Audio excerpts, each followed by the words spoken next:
Hello everyone and welcome back to Chess Speedrun. Today we are playing the London system in honor of my new video on the London system.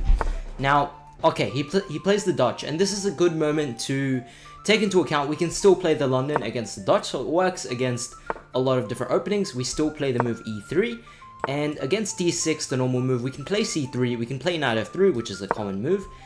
And now we just want to develop all our pieces. What we want to do here is we can take the full center and play this Queen's Gambit style, or we could play it more classical London style, which I want to do, which is c3, bishop d3, and putting the knight on d2. It doesn't really matter. I'm going to put the bishop on d3 just to stop knight e4. I can take it. So after knight c6, I will simply castle. Okay, b6 is a move as well. Aim to play bishop a6. I can stop it with queen e2, stopping bishop a6 entirely. Or I can allow bishop a6, take, knight takes, and then play queen e2, and the knight will have no better move than to go backwards, which I kind of prefer a little bit more. So I'm going to castle, allow bishop a6, and then take it. Okay, he doesn't even do that. He goes to try and trap my bishop, although my bishop is not being trapped. I do want to play h3 anyway, just so I do have a safe square for the bishop. Now, if I was the opponent, knight c6 is an idea, knight d7 is an idea to play c5. Here I just want to simply develop all my pieces. You want to get your rook opposite the opponent's queen, so if the position does happen to open up, you have this going for you. Now, the reason I played h3 was to make a safe square for on h2 for my bishop, and this move will serve as a pretty bad move. Now the knight is under a bit of an attack. Queen e8 is good. He wants to go queen g... okay, he wants to go queen g6. Now rook e1. And I want to blow open the position with e4. Now that all my pieces are playing, you can start to blow open the position in the game. In this position, if I was him, what would I consider? I'd consider resigning.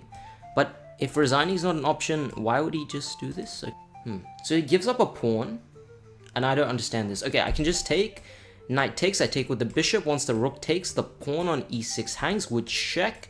And in fact, I take the bishop there as well. So it's a completely losing move. But let's see if I missed anything. I don't think so, no. I just take it. And he's got to cover this pawn now because, yeah, he doesn't want to lose this pawn with check. It would simply be game over. And you can see, once you just get all of your pieces in the game and try and break open the position, the opponent immediately collapses at this type of a level because they're not used to just... Actually, they are used to simple developing moves, but sometimes they panic. Like, this was a complete panic move. F5, he doesn't have enough space. So he's trying to break open the position, but this is not the right way to go about this. F5 is not great. He could have played a simple move, maybe even brought the knight back and admitted his mistake. This knight isn't on a good square. So sometimes in chess it's okay to say sorry, where you just bring your piece back. You play a bad move, it's okay. You don't have to stay with that bad move. You just bring the piece back and you say sorry. You can do that in life as well, but people don't want to do that either. Neither do I, to be fair. So the opponent is taking their sweet time to think of the move. Now, yeah, it's a tough... Yeah, he has to play this, right? And already I can just take it. Take. Which pawn? Yeah, this is fine. Now, once he takes, I just take back. And I have a lot of attackers on this piece, so... Now I can even consider this move. e6, bishop c4 is coming with the check on the diagonal.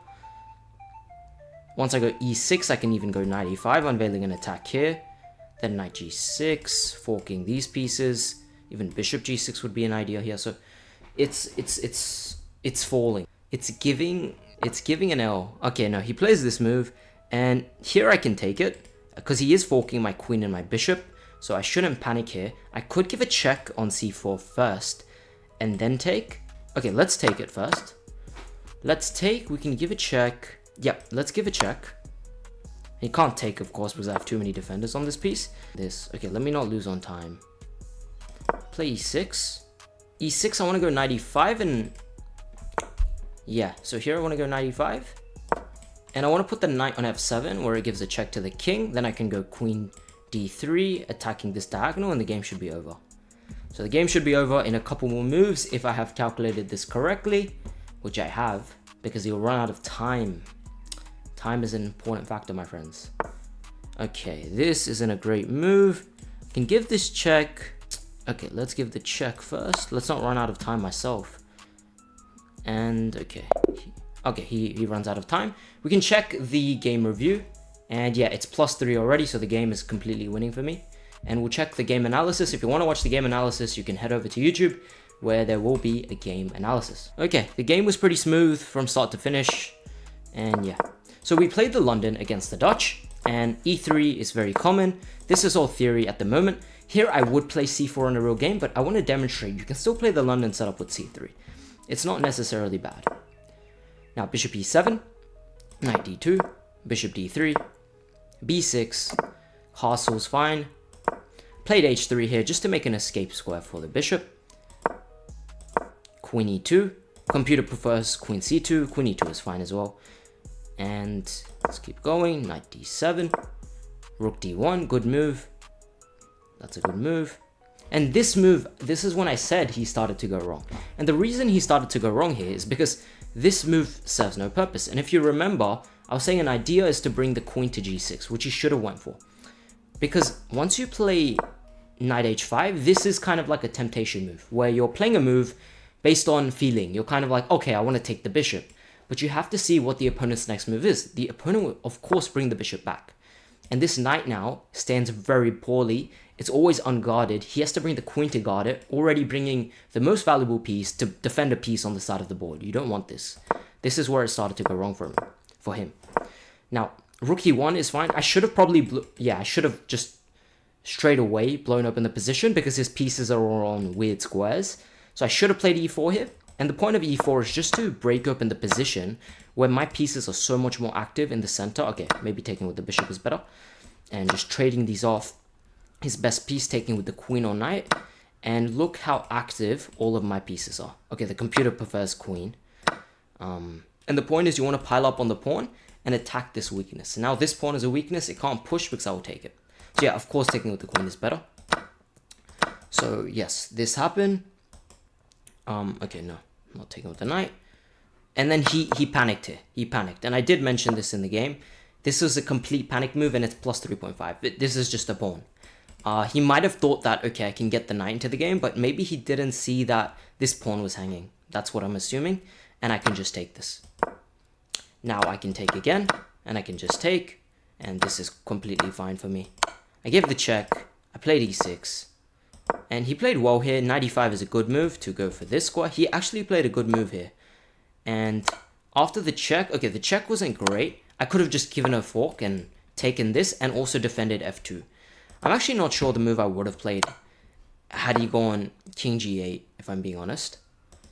What'd I play here? This pawn is hanging. I do have an attack on the king.